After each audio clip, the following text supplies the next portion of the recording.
Hi y'all, Gabby from Budlong Avenue Productions. Are you guys excited for a new season of Drag Race? I know I am. Now, I'm gonna admit I was a little late to watching the premiere because I've been busy with other projects and finding a gig and staying healthy and all that good stuff, but I finally got around to watching episode 1 and here are my thoughts. So I really liked the first 3 people in the entrance who came in: Lexi, Joella, and Corey King. I think that irrespective of how far they go in the competition, they're going to make a big splash. Now, with Lydia B. Collins being from Pittsburgh and Safira being from Philly, Pennsylvania is getting a lot of representation. So I guess watch out for what's going on in those 2 cities. There might be something big happening in the Philly and Pittsburgh drag communities. Ariana reminds me of Dawn with the elf motif, and considering like what she gave for her talent show, I hope we see a lot more originality and just more. Because I've said this in the past, like being Latina is not a character trait. It's just not. Like it doesn't tell me anything about you as a person, your values as a drag artist, nothing. It's like me just saying I'm black. And we could also say On Your Nerve, like she's very unapologetically black, but at least she has a perspective, you know? And maybe that perspective will be a lot more clear when we see her talent show next week. I don't know how I know this, but I feel like Jewel Sparkles is going to go far. She brings drama. She's from Tampa, so you know she's a little messy. And she has a brand identity beyond being Latina. You know, it's like I'm a supermodel with one brain cell, basically. Sam Starr is giving conservative. He's giving the first Alabama queen. I don't think we've ever had any queens on the show from Alabama, so it'll be interesting to see how far they go.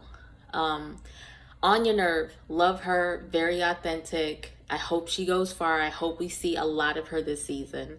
I really like her. I don't know why, especially because her runway, excuse me, her runway, I thought the concept was amazing, but I just wish the execution had been a lot more. And knowing what I know now about the process of packing for Drag Race, that could have been an effect of packing and trying to get all this stuff in underweight, basically, because they have a weight limit for their things. So maybe that's it. Jinx, Susie Toot is definitely a Jinx baby. I mean, looks just like her at a drag. They both have that vaudevillian energy going, and I'm not gonna lie, I was a little concerned that they would not get her drag because this show does not seem to like theater queens too much. But I'm so happy that she did well in her challenge, and I'm really happy that she won that lip sync because honestly, let me tell you something. Jewel Sparks did a great job, but the thing for me that put that lip sync over the edge, the song is not that great. I'm sorry, I don't like that song. Woman's World by Katy Perry. But Susie commanding Rue's energy and her attention by tap dancing, by sticking to what she knows and being confident in that, that is what sold it, because I thought that Susie was going to get mopped. And what's her name? Corey was like, ooh, girl, you in danger, you in danger. And I felt the same way. But to know that like Susie had her domination moments in that lip sync and then Rue named her the winner is like amazing. And it does cement her as someone to watch out for.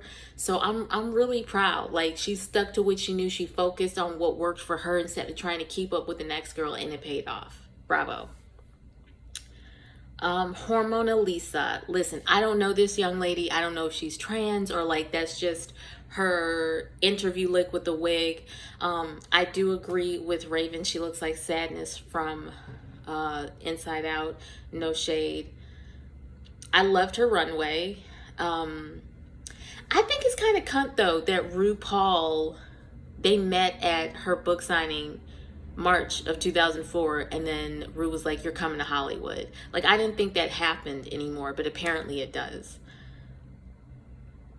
I thought it was really sweet that she offered Lucky Stars, who's having housing issues, a place to stay in Chattanooga, Tennessee, if she ever needed it. It makes me wonder, like, what's up with Corey? Why doesn't Corey like her?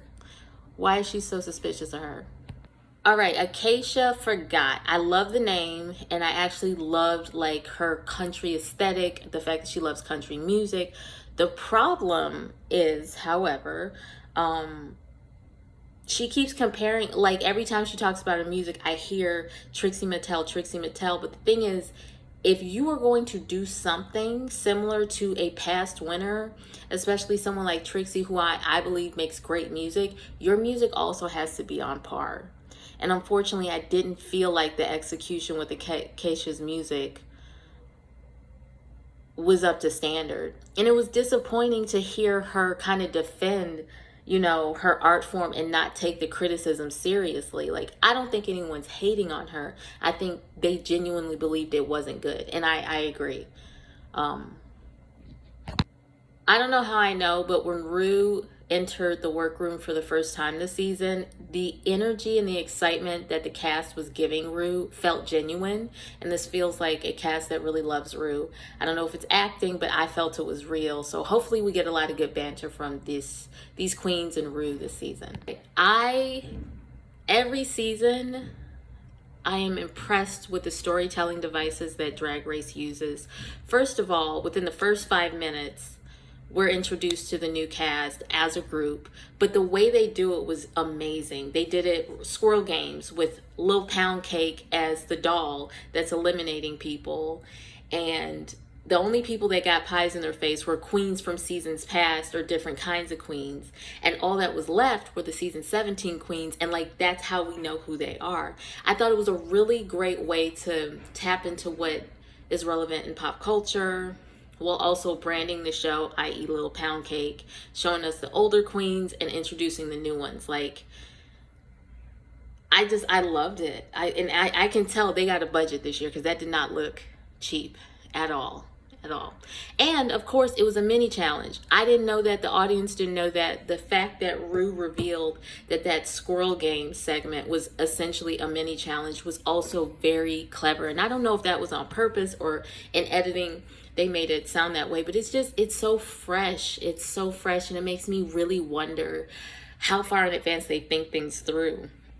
I want to work on a show like that, like really bad. I would love to work on Drag Race or something like it, where I am in charge of helping manifest these new segments and these new storytelling devices. I just think it is so cool. If you guys see this, if you're a producer on Drag Race, what are you reading? What are you working on that's keeping your brain so sharp so that you can come up with great ideas like this every season? I gotta know. So this season is wasting no time getting to the drama and making us get to know the contestants.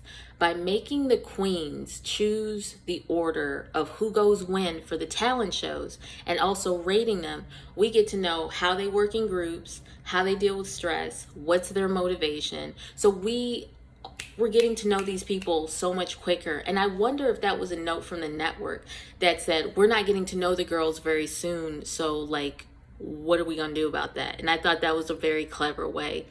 You have to stress test your cast to see what they're really about, honestly. And as a human, I don't want to stress people out, but as a producer, you do what you got to do to get that story as quickly as possible. So Lucky is going on about her struggles at home. Her dad had an accident. He was the only breadwinner, and as a result, Lucky, I presume, had to quit drag for a year to work a job outside of entertainment to help the family, and they still ended up losing their house.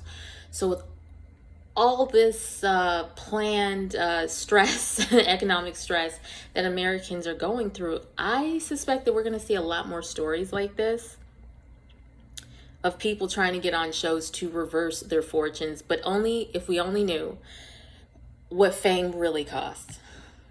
Also going to say that being a working artist is not for the weak. If you make it full time, it's not for the weak, because the success of your creative business is 100% dependent on you. It's dependent on getting clients, and that's not a skill that we learn in school. I kind of wish it were, though. You have to learn it yourself.